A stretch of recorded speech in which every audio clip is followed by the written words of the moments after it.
Hello everyone. So welcome to the discussions on UPSC Mains GS Paper 1 Geography, where we are discussing the answers of all the questions asked in 2023 Mains. So we have completed significant questions in the part 1 of the video. This is the continuation of the same part 2. So without any wastage of time, let's start. So the next question.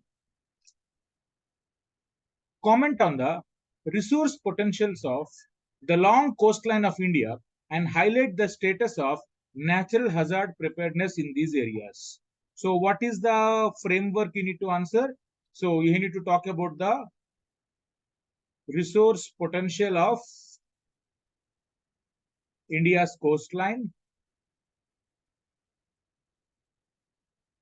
Then you also need to talk about the status of natural hazard preparedness.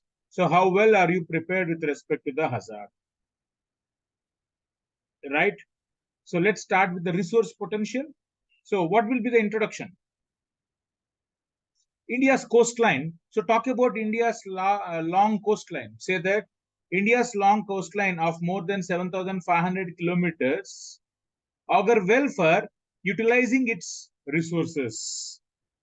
India's vast coastline of 7,500 kilometers augur well for resource utilization and has significant potential. That's what you can say. Has significant potential and augurs well for utilization. Then with this, what are the resources you have? See the first thing. What should be the template where you write about resources? What are resources? Anything which can be put to use. Anything which has an impact by using the social, environmental, economic things. Anything which can be useful as a whole for the humans is called as a resource. So naturally here we can talk about the resources over here. Let's talk about that. So the long coastline, what are the resources you can have? Say one, you can talk about the amount of aquaculture and fisheries which you can prepare. For example, the marine diversity of fishes provides significant opportunities for utilizing it for our farmer man here as well as Andaman Nicobar and Lakshadweep. So the aquaculture fishery is very important. And within this, in the coastal regions, you can talk about aquaculture, the shrimp cultivation, right?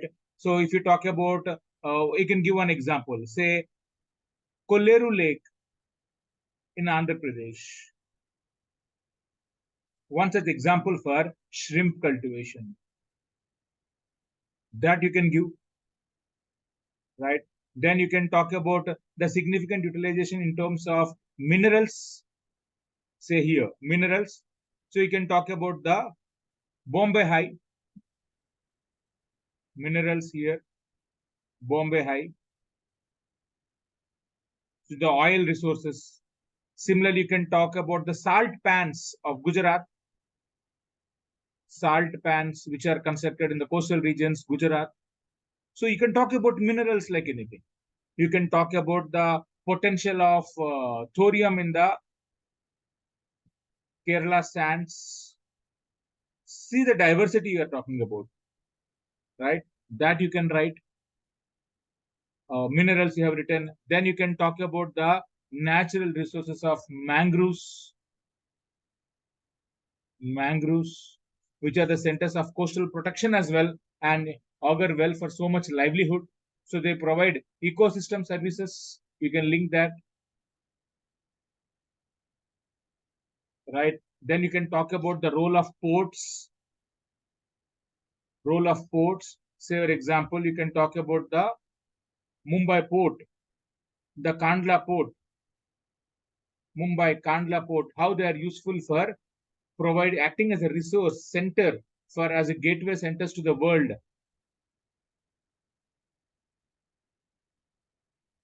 See, this is an infrastructure now, economic resource. Ports are economic resource. So once you have developed that, the resource potential can be very huge. Gateway centers to the world, right? Similarly, you can talk about any kind of the delta regions. Here, you can talk about the deltas agriculture, which is practiced very nearer to the coastland. You can talk about coconut plantations.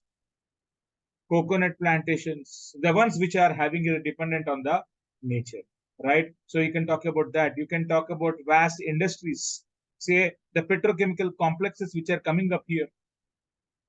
That is also a resource. So you can write, see, primarily agriculture, fisheries, mangroves, natural and minerals, then industries. Then you can talk about infrastructure and as well as things. And you can also talk about with us all those kind of things. Strategic resource, strategic resources. So the centers which are very, very key, say Andaman Nicobar, strategic resource in the global domain. That also you can add. So you can see there is a wide diversity among talking about the resource potential. Then tourism, huge resource potential. You all might have studied about blue flag certifications. So these are all beaches which are blue flag certified beaches and which are proposed and all, whatever. You can say that this augurs well for tourism potential. That is also a resource, right? You can talk about the coral reefs, say found in the Gulf of Mannar.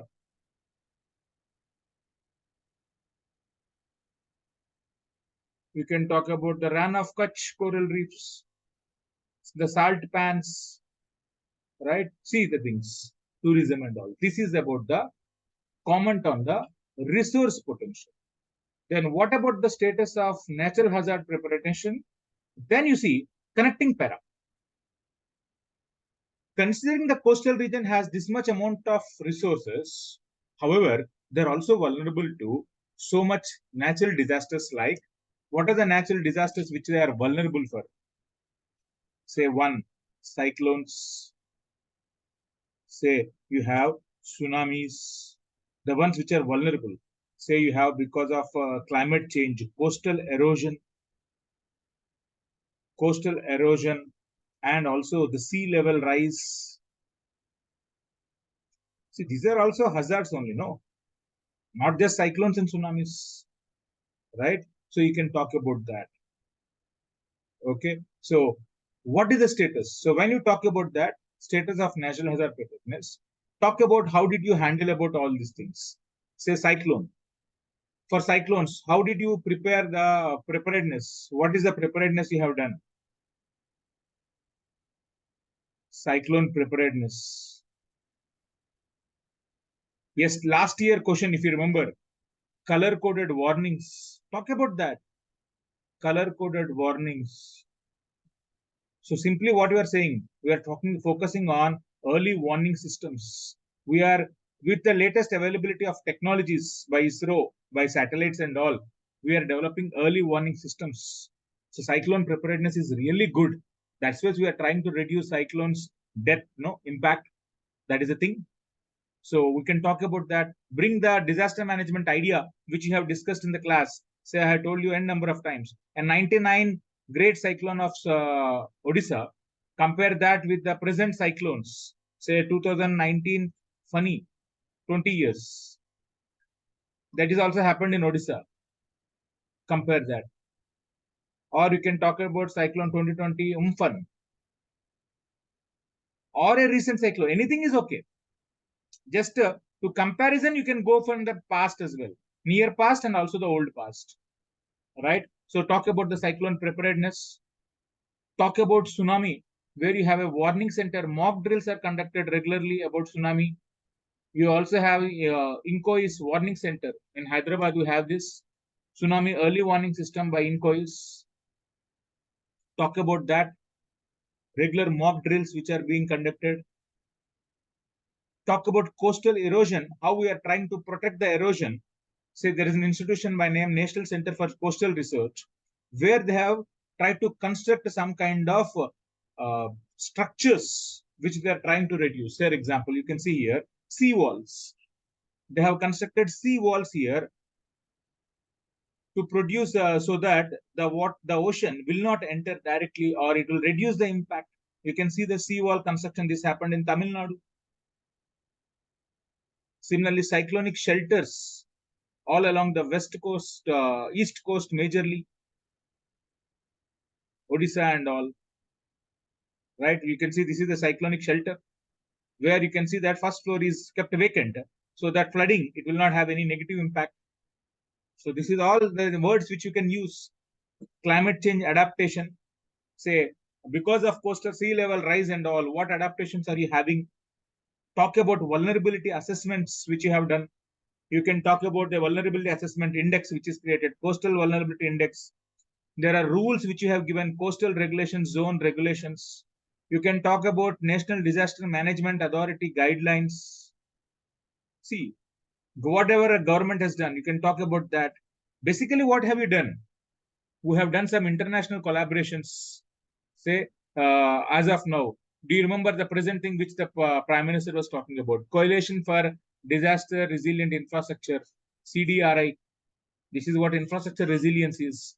Because climate change, disasters are the new norm. We have to live with them. So how can you build our infrastructure in a resilient way? This is an initiative taken by India that you can talk about. How we are trying to promote our capacity building and training of our officials. How there is further research and monitoring which is happening. The early warning system, anyhow, I explained. How international collaborations are happening with respect to India-France studies on monsoons, India-France studies on monsoons. Similarly, climate change collaborations, all these things which you can write. Look at the thing I'm linking. I'm talking about with respect to the disasters. I'm talking about the institutions. I'm talking about the rules. I'm talking about the nature. Nature. These are the disasters, right? And you can see here, these are the institutions. These are the regulations.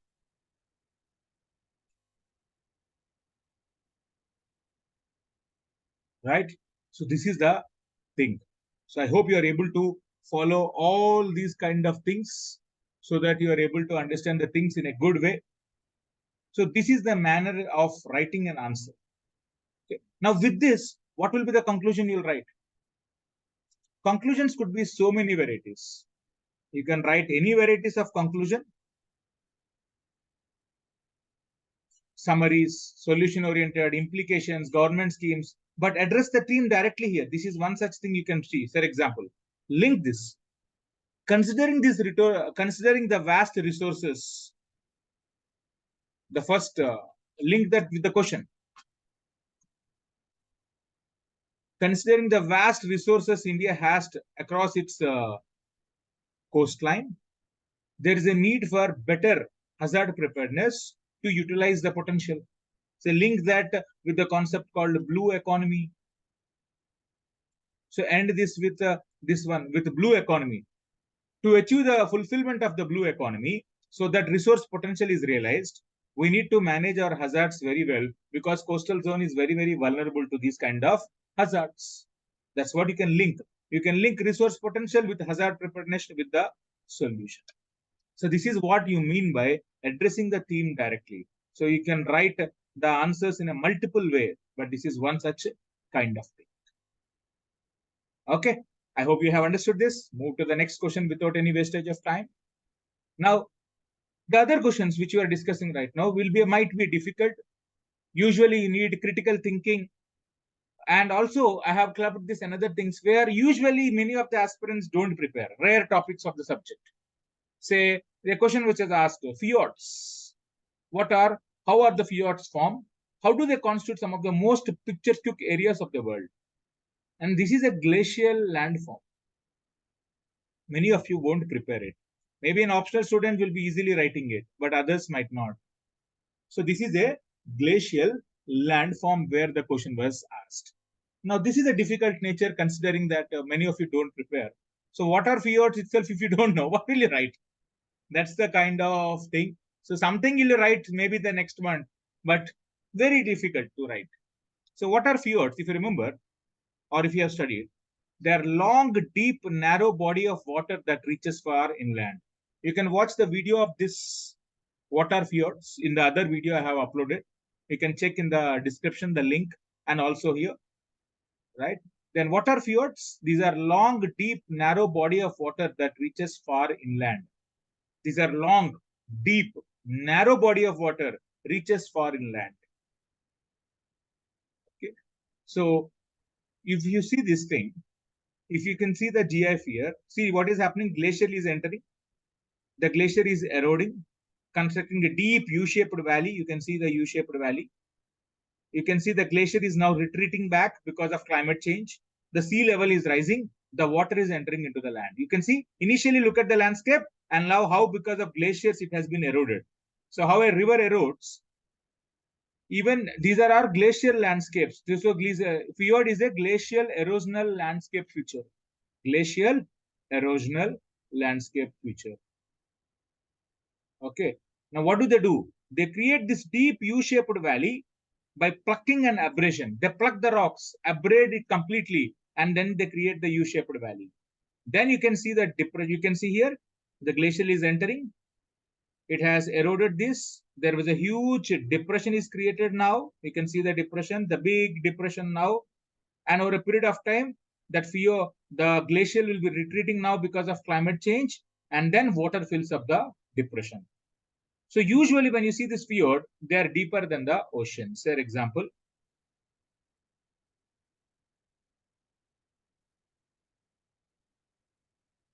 so you'll see if this is an, if you see that, this is an ocean. This is initially glacier, or it will be deeper like this because the glacier will erode. Then over a period of time with the level of increase in water, this will be dumped. So what happens? You will find good cliffs here. This is a cliff. Why it is a cliff? Because this is a glacial retreat. It has significantly eroded. There has developed a cliff. So that is what the fjords are. So what are the three important things about fjords? So if you see these three important things, the first thing you need to understand is, wait a minute. Yeah. So you can see the first thing, they are glacial eroded landforms.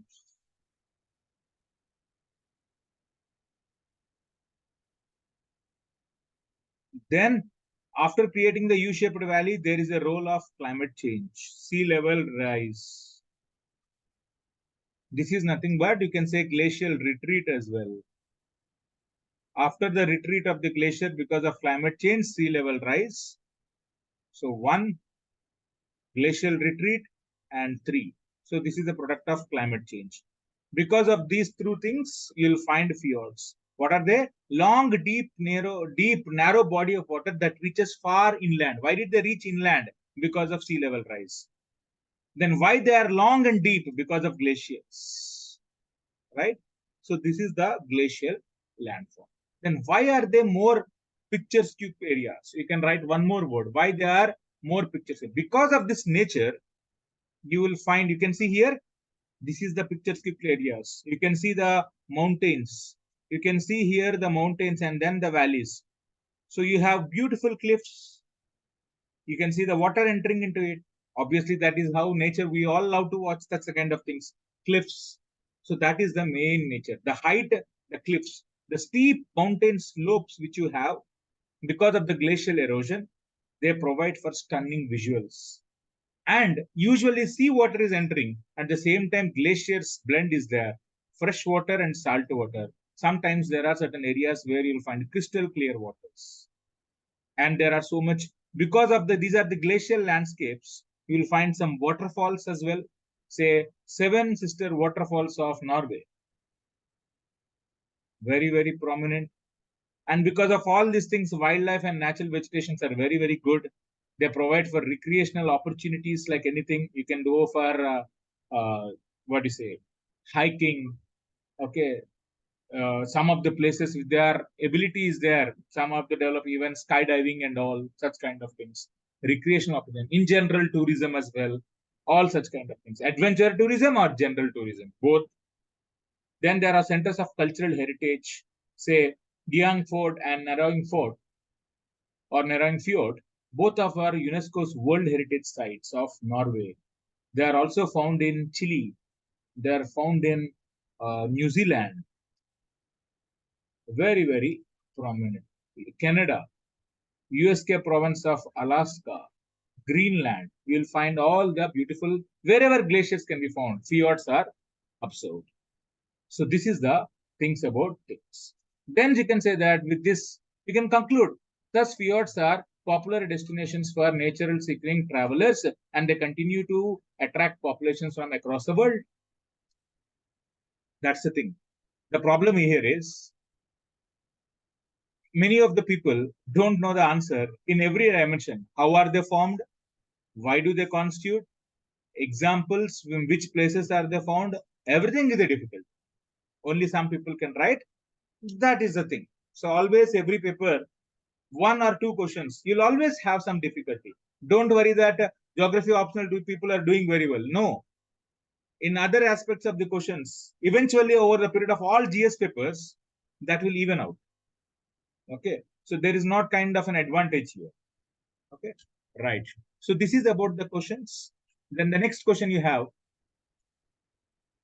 And one more important thing. Many of you want the model answers for these kind of questions. If you want model answers with the examples and all, please follow my Telegram channel. Get into the Telegram channel. I will share the entire PDF of the all the answers. You can check that PDF file in the model answers, which will be pinned. Okay. So it will be done by September, end of September. You can check that. Right. Moving forward, the next question. Why did human development fail to keep pace with the economic development of India? Why do human development fail to keep pace with economic development in India? So you can say that India's vast resources provide for significant economic opportunities for development, provide significant opportunities for development. Provide and have been provided. However, human development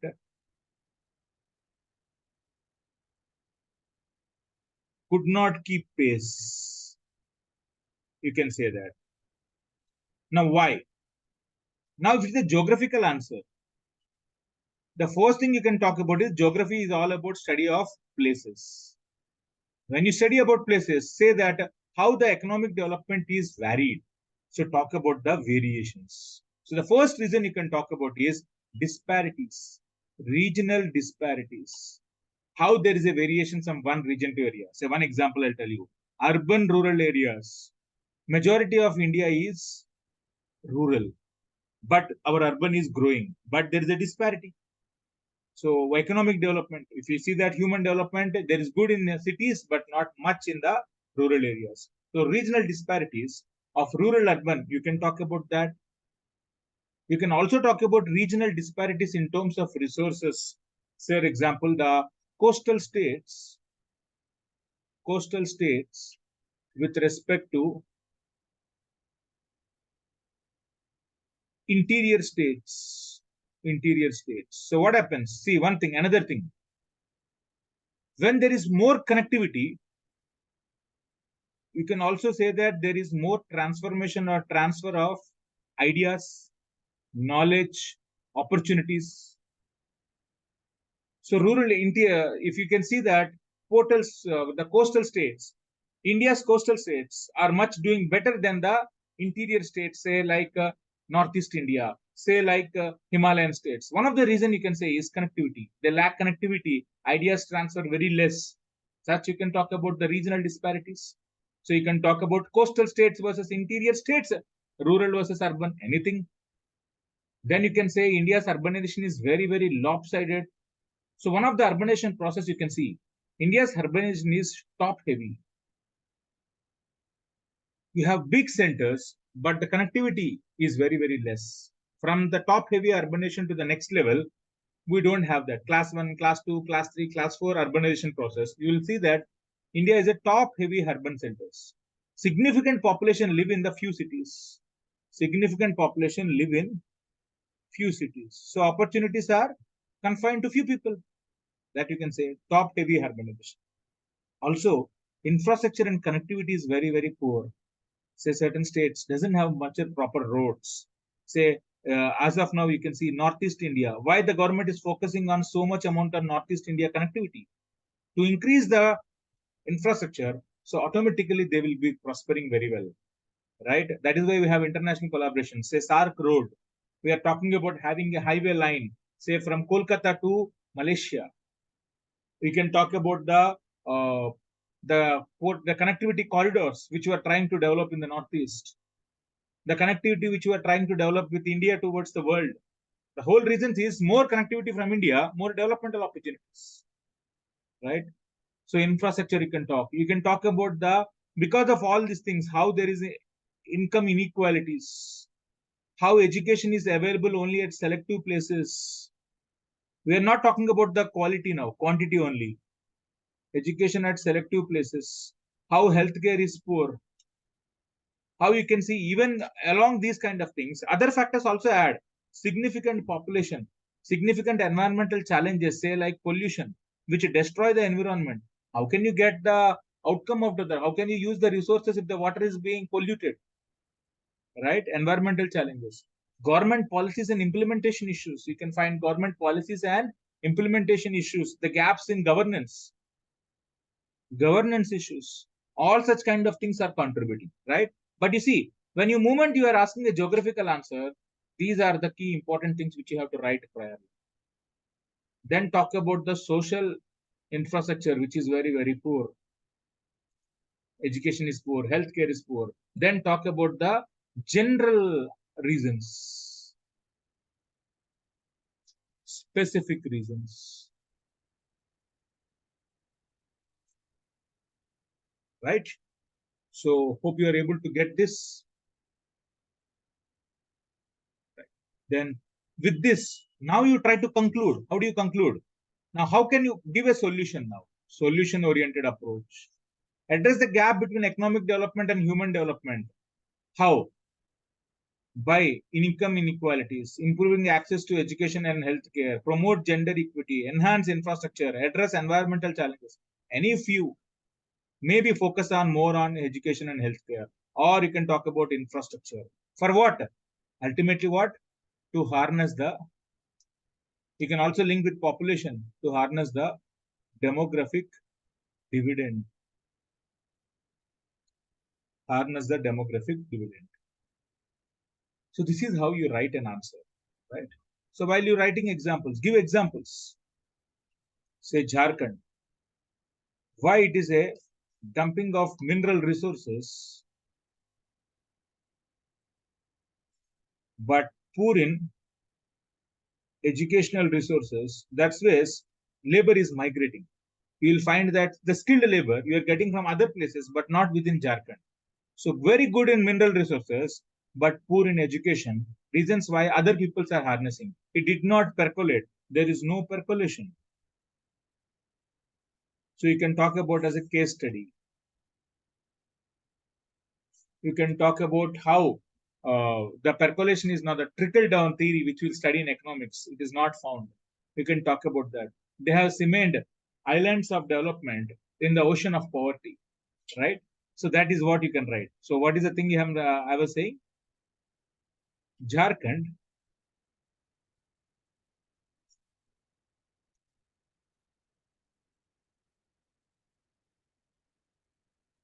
island of development in the ocean of poverty. So the rural area, the mineral rich areas. This is talking about the minerals. This is talking about the overall poor education and health. I hope you are able to follow such things, right?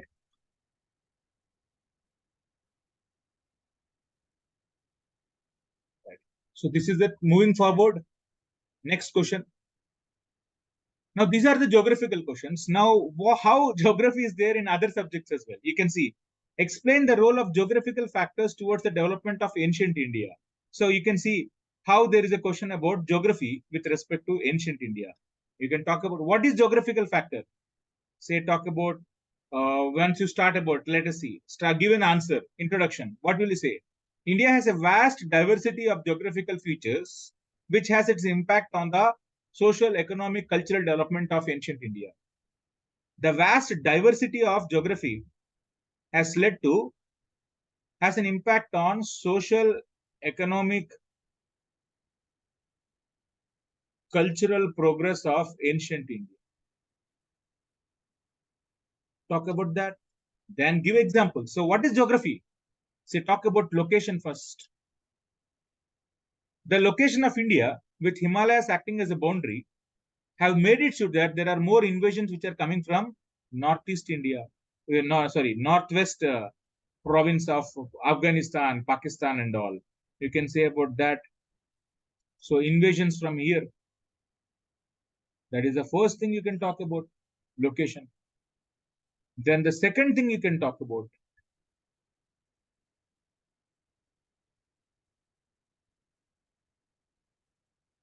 so the second thing you can talk about, the rivers. The vast rivers which are originating from the Himalayas are the centers of civilizations, say Indus Valley civilization. So you can also talk about the Magadha civilizations later on, the civilizations of Magadha and all. So how rivers are having a center. You can talk about then how Magadha have used the mineral resources for iron ore development.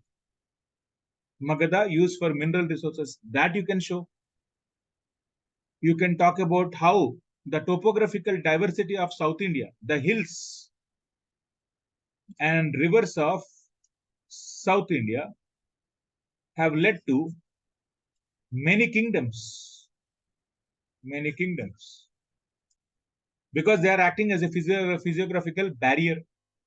Talk about that physiographical barrier. Then you can talk about how the trade used to happen from here, the ancient ports. Talk about ancient ports. Geography, look at the syllabus. Location, rivers, minerals. Okay, you can talk about agriculture, which I talked about, IVC, agriculture. You can talk about the ancient ports. Okay, the connectivity with respect to the Indonesian region as such, right? That is how you write about the geography. Okay, so with this, you can say that, and you can also conclude. How can you conclude? Conclusion is very easy. Thus, with all these things, you can say that the geographical factors are still shaping the economic, social, cultural development of India. You can say that. Thus, these geographical factors are still shaping the social, economic, cultural development of India, even now. So you can say past and as well as now. That is one method of writing. Okay. Then another question which is there, geography, even in world history, there is a question. Say, for example, if you observe this question, bring out the socio-economic effects of introduction of railways in different countries of the world.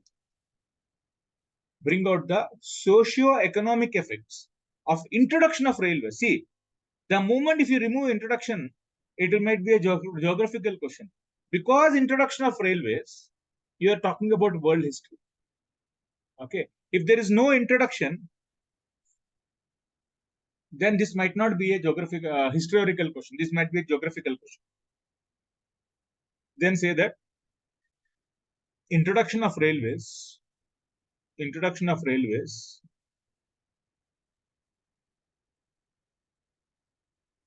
has always been a bone of contention, where there are pros and cons in terms of development of different countries of the world.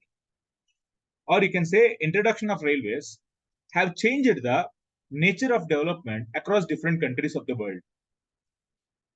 Talk about that, say that as an introduction. Then you see, the moment you say railways, how are they having a linkage with economic? How are they having a linkage with economic? Think. Say, how do they have a link with economy?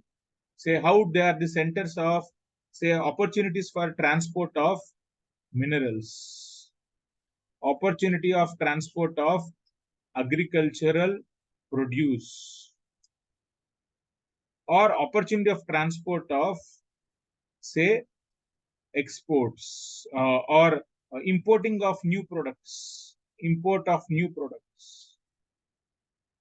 So ultimately, what are the railways have done to India? So, for example, the Britishers, when they introduced railways, they have transferred and used all the minerals for their development of industries and dumped their produce. So you can talk about the economic drain, the negative impact as well. Bring out the socio-economic effects. Positive is there, negative is there. Economic drain of India.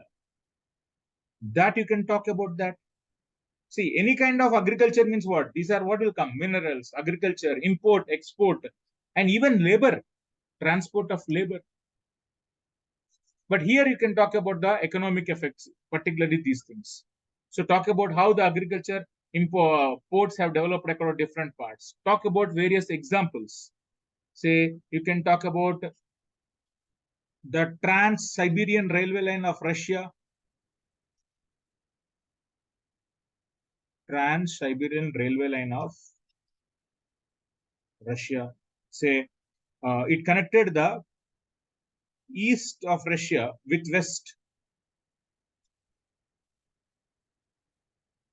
Because of these things, so they have connected what? Minerals of iron ore and coal. You can talk about that. You can talk about these kind of things. Say how there is an economic development here. You can talk about how introduction of railways in USA have led to development of various cities, say like Chicago, give the positive impacts. Then there is also a social impact. Then when you talk about the social impact,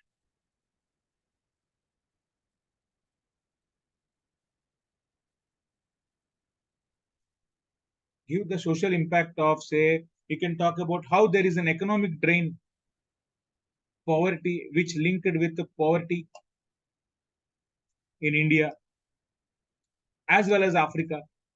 Say, if you have one of the African railway line, how they have used the Katanga Plateau connectivity with respect to use of minerals for their development.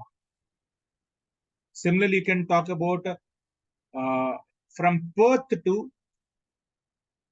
Adelaide and Sydney, the Trans-Australian Railway line,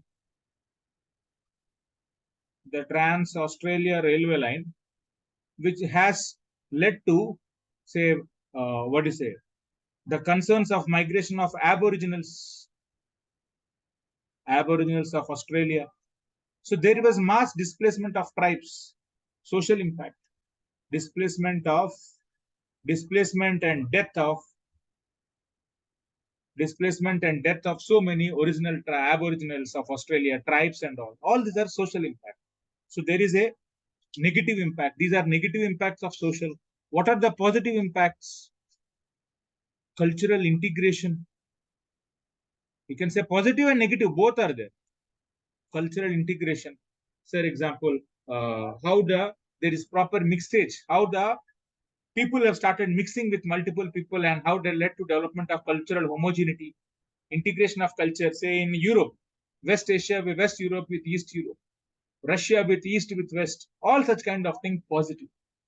So positive, negative, give some examples, and that is what the things are. So the question is social economic effects of introduction of railways with the different countries of the world. So talk about the negative as well as the positive. Mostly the negative. Concentrate more on the negative. Eventually, railways have done in the past colonization have led mostly railways are negative aspects. But after that, after independence, the same things have a positive influence because of proper usage. So thus after we can say that thus after 1950s, with development of new states, there is a focus on balanced development by focusing on past distortions of planning. So you can say how we are changing, we are trying to become better of the past.